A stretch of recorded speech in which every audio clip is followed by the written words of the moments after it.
అయిపోయినాయి. మూలపేటలో హార్బర్, మూలపేటలో మన పోర్ట్ నిర్మాణం జరుగుతామని చూపించమనండి.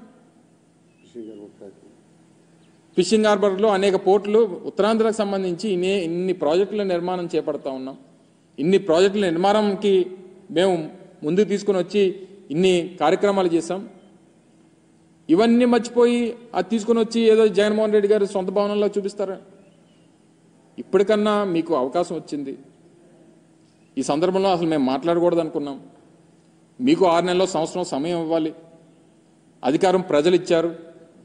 దాన్ని ఏ రకంగా మీరు వినియోగించుకుంటారో, మేము ప్రజలకు చాలా మంచి చేశాం, మాకన్నా మంచి చేస్తారని చెప్పి ఆశించి మీకు ఓట్లేశారు.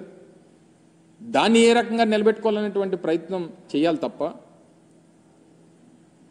ప్రజలను అనవసరంగా తప్పుదోవ పట్టించి అనవసరంగా ఇంకా మీరు విమర్శలు చేయాలనేటువంటి ప్రయత్నం మానుకుంటే మంచిది.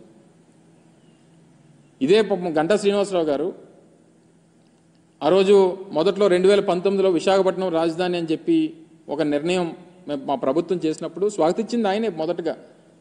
మరి వారికి గుర్తుందో లేదో నాకు తెలియదు, కానీ నాకైతే బాగా గుర్తుంది. ఇదే గంటా శ్రీనివాసరావు గారు పాపం ఆ రోజు స్వాగతించారు. విశాఖపట్నం రాజధానిని చేయడం అనేటువంటిది మంచి నిర్ణయం, మంచి ఆలోచన ప్రభుత్వం చేసిందని చెప్పి స్వాగతించారు. సరే, ఇప్పుడు ఏదేమైనప్పుడా నిర్ణయాలు ఆయన ఆలోచనలు మారినా ఏది మారినా ఇది ప్రభుత్వంలో ఉండగా అధికార పార్టీలో ఉన్నారు, వారు అధికారంలో ఉన్నారు. ఈ రకమైనటువంటి దుష్ప్రచారం అనేటువంటిది సమంజసం కాదు. ఇప్పటికన్నా అది ప్రభుత్వ భవనాలు అనేటువంటిది వారన్నా గ్రహించాలి. ప్రజలకు ఎలాగ తెలుసు, అదేదో జగన్మోహన్ రెడ్డి గారు సొంత ఇల్లు కట్టుకున్నట్టుగా దాన్ని చిత్రీకరించేటువంటి ప్రయత్నం మొదటి నుంచి రుషికొండని ఆక్రమించుకున్నారు అనేటువంటి దుష్ప్రచారం చేసిన ఆక్రమణలు జరిగింది. దాని ఎదురుగా ఉన్నటువంటి గీతం కాలేజీలో జరిగినాయి. దాదాపు 23 ఎకరాలు ప్రభుత్వ భూములు ఆక్రమించుకున్న ఆయన దాన్ని బయటపెట్టేటువంటి కార్యక్రమం చేస్తాం. అందులో 13 ఎకరాల్లో అయితే ఏకంగా నిర్మాణాలు చేస్తారు గవర్నమెంట్ ల్యాండ్స్లో.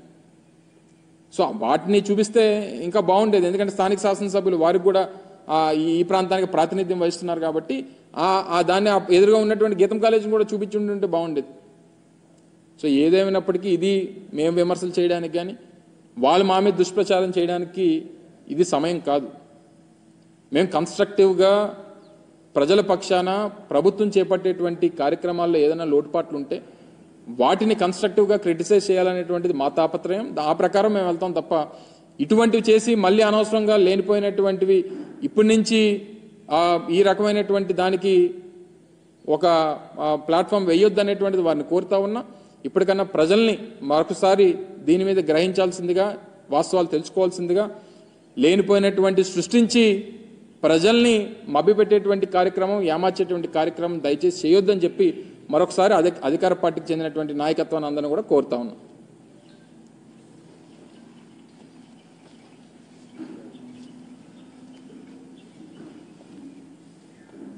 ఓకే,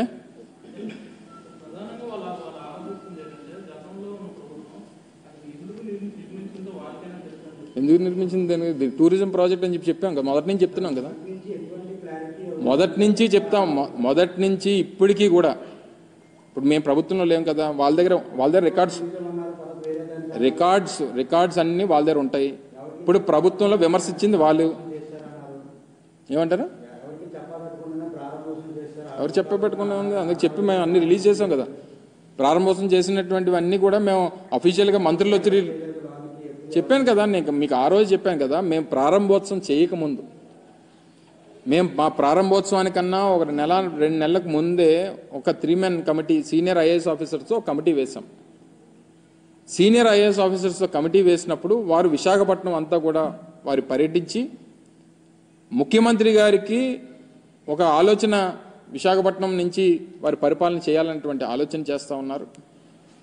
ఈ క్రమంలో ఈ నిర్మాణాలు అయితే బాగుంటాయి అనేటువంటిది వారు వ్యక్తపరిచారు. సో సీఎం గారు రేపు ఫ్యూచర్లో అక్కడ ఉండాలనేటువంటి నిర్ణయం, ఒక కమిటీ నిర్ణయం తీసుకున్న తర్వాత దాన్ని ఏ రకంగా చేయాలనేటువంటిది ప్రభుత్వం తీసుకునేటువంటి దాంట్లో కొన్ని సెక్యూరిటీ రీజన్స్ వల్ల ఎలా చేయట్లేదు అనేటువంటి మాట ఆ రోజు నేను మంత్రిగా చెప్పాను. సరే, ఇప్పుడు వారు అధికారంలోకి వచ్చారు. వారు అధికారంలోకి వచ్చిన తర్వాత వారు నిర్ణయం గతంలో ఏదైతే అమరావతి అని చెప్పి మొదటి నుంచి పట్టుకున్నారో దాని ప్రకారం వెళ్తా ఉన్నారు. Well and good. ఇప్పుడు అది మొదటి నుంచి టూరిజం డిపార్ట్మెంట్ పేరిట టూరిజం డిపార్ట్మెంట్ పేరిట ఉన్నటువంటి ప్రాజెక్టు నాకు తెలిసి 86లోనే 87లోనే ఎన్టీ రామారావు గారు మొదట అక్కడ టూరిజం ప్రాజెక్ట్ నిర్మించేటువంటి కార్యక్రమం. అప్పుడు కూడా కొండలు కొట్టే కదా కట్టాడు ఆయన. అప్పుడులో తెలుగుదేశం పార్టీ ఏదైనా కొత్త టెక్నాలజీ వాడి చెట్లు కొట్టకుండా ఏదైనా నిర్మాణాలు చేశాడేమో నాకు తెలియదు, కానీ అప్పుడు కూడా చెట్లు గిట్లు కొట్టే అక్కడ టూరిజం ప్రాజెక్ట్ పున్నమయ్య ఏదో ఉండేది అనుకోండి, హరిత టూరిస్ట్ ప్రాజెక్ట్ ఉండేది, టూరిజం ప్రాజెక్ట్. సో మేమేమంటామంటే ఇప్పుడు మీరు ఒక నిర్ణయం తీసుకున్నారు, లేదా విశాఖపట్నానికి ఒక మంచి గవర్నమెంట్ గెస్ట్ హౌస్ ఏముంది చెప్పనండి. ఎవరు వచ్చినా సరే, ముఖ్యమంత్రి గారు వచ్చినా గతంలో, లేకపోతే చంద్రబాబు నాయుడు గారు అప్పుడు ముఖ్యమంత్రిగా వచ్చినా వెళ్ళి ఏ ప్రైవేట్ హోటల్స్లోనో లేకపోతే ఎక్కడో ఉండేటువంటి పరిస్థితులు ఉండేవి. సో ఏదున్నా సరే అది గవర్నమెంట్కి సంబంధించింది. ఇప్పటికీ కూడా టిల్ టు డేట్ నాకు తెలిసి వాళ్ళు ప్రభుత్వంలో ఉన్నారు. దాని మీద ఉన్నటువంటి అన్నీ కూడా టూరిజంకి సంబంధించినటువంటి డిపార్ట్మెంట్ పేరిటే ఉన్నాయి. ఏ రకంగా వినియోగించుకోవాలనేటువంటిది ప్రభుత్వం నిర్ణయం తీసుకోవాలి, ప్రభుత్వంలో ఉన్నటువంటి పెద్దల నిర్ణయం తీసుకోవాలి. సో దాని ప్రకారం తీసుకోమని చెప్పి మేము కోరుతా ఉన్నాం. దీన్ని ఎవరి మీద రుద్ది ఇది పలానా వాళ్ళది అని చెప్పానంటే అర్థం లేదు కదా. సో దాని ప్రకారం వారు అనవసరమైనటువంటి తప్పుడు ప్రచారం చేయొద్దనేటువంటిది మా తాలూకా మనవి. ప్రభుత్వానికి సంబంధించిన ఆస్తి ప్రభుత్వానికి ఏ రకంగా ఉపయోగపడాలనేటువంటిది వారు చూసుకోవాలనేటువంటిది మేము కోరుతా ఉన్నాం. దాని ప్రకారం వారు అడుగులు వేయమని చెప్పి మరి మా రిక్వెస్ట్.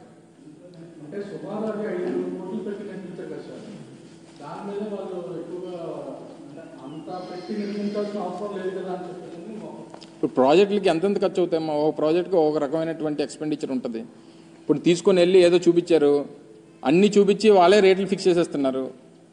తెలుసా మీకేమైనా అఫీషియల్గా రికార్డ్ ఏమైనా ఉందా? అంటే చూపించేసి ఏది పడుతుంది వాళ్ళే రేట్లు ఫిక్స్ చేసేసి వాళ్ళే మైకుల ముందు చెప్పేసి ఏది పడుతుంది చెప్పేది కరెక్ట్ కాదు అది. ఇప్పుడు ఏ నిర్మాణం చేపట్టినా, ఇప్పుడు చంద్రబాబు నాయుడు గారు 2014-19 మధ్యలో అమరావతి దాంట్లో తాత్కాలిక భవనాలు కట్టారు. ఎంత ఖర్చు అయింది అనుకున్నాం? స్క్వేర్ ఫుట్కు 10,000 రూపాయలు తాత్కాలిక భవనాలకి. దగ్గర 7,000 కోట్ల రూపాయలు కేవలం సచివాలయం, అక్కడ ఉన్నటువంటి మన హైకోర్టు, రెండోదేమో అసెంబ్లీ, ఆ సీడ్ యాక్సెస్కి 7,000 కోట్ల రూపాయలు ఖర్చు పెట్టారు. నేను అనేది ఏంటంటే ఇవి పర్మనెంట్ బిల్డింగ్స్ కట్టామంటే ఒక 30-40 సంవత్సరాలు శాశ్వతంగా ఉండాల్సినటువంటి అవసరం ఉంది. ప్రజలకు సంబంధించినటువంటిది, ప్రభుత్వానికి సంబంధించినటువంటి ప్రాపర్టీ అది. అది ఎవరు వినియోగించుకోవాలనేటువంటిది ప్రభుత్వాలు నిర్ణయం తీసుకుంటాయి. సో ప్రభుత్వంలో వారు ఉన్నారు, ఏ రకంగా చేయాలనేటువంటి వారు నిర్ణయం తీసుకోవాలి, ఎవరు పట్టుకెళ్ళిపోయేది కాదు కదా. సో ఏదన్నా ప్రభుత్వానికి సంబంధించి ప్రభుత్వ ఆస్తిగానే ఉంటుంది నేను అనేది. సో దాన్ని ఏ రకంగా సద్వినియోగం చేసుకోవాలనేటువంటి వారు నిర్ణయం తీసుకోవాలి.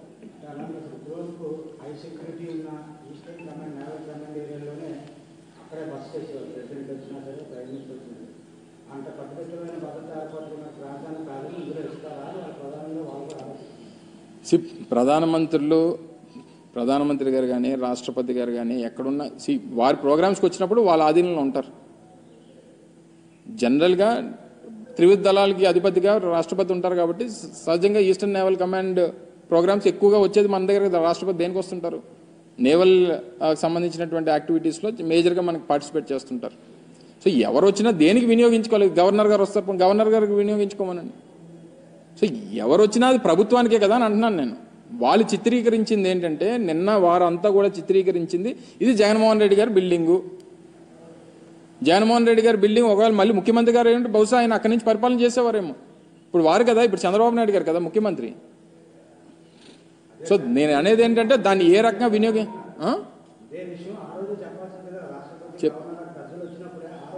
ఆ రోజు మా ప్రభుత్వ విధానం విశాఖపట్నం నుంచి పరిపాలన చేయాలనేటువంటిది మా ప్రభుత్వ విధానం. మొన్న ముఖ్యమంత్రిగా జగన్మోహన్ రెడ్డి గారు ఎన్నికై ఉంటే విశాఖపట్నం నుంచి ప్రమాణ స్వీకారం చేస్తామని చెప్పాం. సో మా పాలసీ మాకుంది, మా విధానం. సరే, ప్రజలు ఒక నిర్ణయం తీసుకున్నారు, తెలుగుదేశం పార్టీకి అధికారాన్ని ఇచ్చారు. ఇప్పుడు దాన్ని ఏ రకంగా వినియోగించుకోవాలనేటువంటి దాని మీద మా సలహా. ఇప్పుడు చంద్రబాబు నాయుడు గారు మా కోరిక అయితే విశాఖపట్నం నుంచే విశాఖపట్నాన్ని రాజధాని చేయాలని. కానీ వారి నిర్ణయం, వారి విధానం, వారికి అమరావతి. సో ఏదేమైనప్పటికీ వారి నిర్ణయంలో మార్పు ఉంది కాబట్టి, లేదా వారి విధానంలో వారికి ఒక వేరే విధానం ఉంది కాబట్టి, మార్పు అనే దానికన్నా వారికి ఒక విధానం వేరే ఉంది కాబట్టి సో ఇప్పుడు దాన్ని మా తాలూకు సజెషన్ అది, దాన్ని ఏ రకంగా వినియోగించుకోవాలనేటువంటిది వారిష్టం. ఒకవేళ మేమే అధికారంలోకి వచ్చినట్టే మా గతంలో మా అధికారులు చెప్పినట్టుగా వారు సూచించినట్టుగా ముఖ్యమంత్రి గారు అక్కడి నుంచి పరిపాలన చేసేవారు. మా విధానం అది. సో ప్రజాస్వామ్యం, దీనికి ఒక నిర్ణయం వచ్చింది, ప్రజల నుంచి ఒక తీర్పు వచ్చింది, తీర్పు ప్రకారం వారు అధికారంలోకి వచ్చారు, వారి విధానాలు ఒకటి ఉన్నాయి, వారి విధానాల ప్రకారం చేస్తారు. మా తాలూకు సజెషన్ అది. దాన్ని ఏ రకంగా వినియోగించుకోవాలనుకున్నా అది ప్రభుత్వ ఇష్టం, మా ఇష్టం కాదనేటువంటిది ప్రజలకు తెలుసు.